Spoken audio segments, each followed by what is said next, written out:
Welcome, friends. Have you ever thought why are some countries rich while others remain poor, even when they have similar natural resources? The answer lies in economic development. In this video, you will discover how economic, social, political, and cultural factors shape the nation's progress and prosperity. So, our question is what is meant by economic development? Describe the main determinants and the role of non-economic factors in economic development. So economic development is a broad, multidimensional process that involves not just quantitative growth in an economy, but also qualitative changes in socio-economic structure. While economic growth, strictly refers to the sustained increase in countries' real per capita income or GDP. And economic development goes further.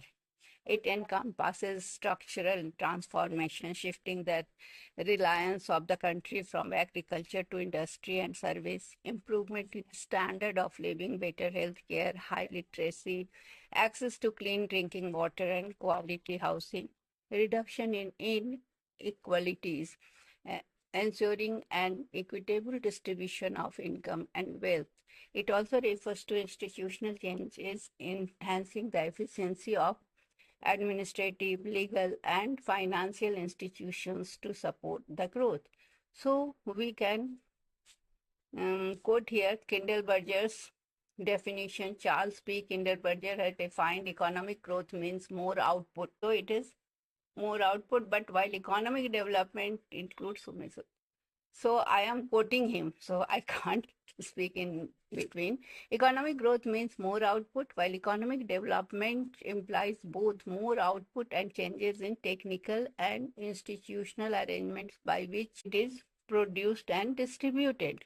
So main determinants of economic development are economic determinants. First, we discuss economic determinants.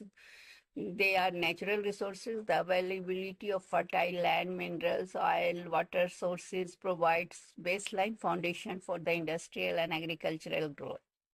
Second is capital formation. The rate of savings and investment determines the stock of physical capital, machinery, infrastructure, factories available to boost productivity. Then comes technological progress, innovation, and modern techniques increase the efficiency of resource mobilization, utilization, leading to higher output per unit of input. Next is human capital. An educated, skilled, and healthy workforce increases labor productivity and drives innovation. Then comes role of non-economic factors in economic development, which are a prerequisite for sustained economic development. First, a social factor, social values and attitudes. Traditional societies rigid with caste system, fatalistic mindsets, or resistance to change often hinder mobility and innovation. Conversely, a society that values meritocracy, hard work, and entrepreneurship accelerates development. Then comes social institutions. Systems like joint family structure can sometimes restrict individual mobility, whereas progressive social structure encourage labor force participation, especially of women and individual enterprise. Now, desire for material betterment. Development requires a collective psychological shift where citizens actively desire a higher standard of living and are willing to achieve it. Then comes political and administrative forces, political stability and peace. A stable government protects property rights and enforces contracts, creating a secure environment for both domestic and foreign investments. Political instability, civil unrest, and war can completely devastate an economy. Administrative efficiency and honest, transparent, and efficient bureaucracy reduces the cost of doing business. Red tape hinders, and so good administration ensures that government welfare schemes and infrastructure projects are implemented effectively without leakage.